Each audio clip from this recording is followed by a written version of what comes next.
Coffee was introduced to Jamaica in 1728. Creighton Estate was established around 1765, and the Blue Mountain Range and the central region of Jamaica, which is the Grand Ridge of Jamaica, were the major coffee producing regions.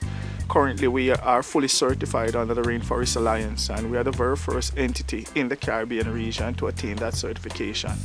Now, the Blue Mountain Range of Jamaica is a microclimate of the island and has provided the perfect conditions for growing the Arabica coffee.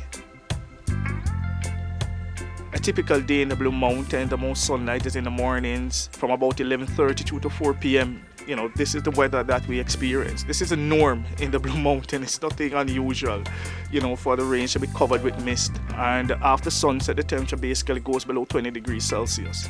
So those are the perfect ingredients to develop high quality coffee.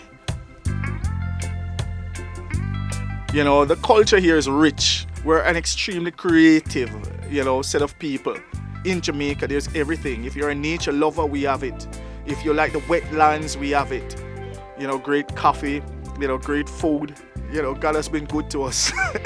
You know, the God has been good to us. The universe has been good to us, you know, as a country. You know, and, this rock, I love it, man. I love it.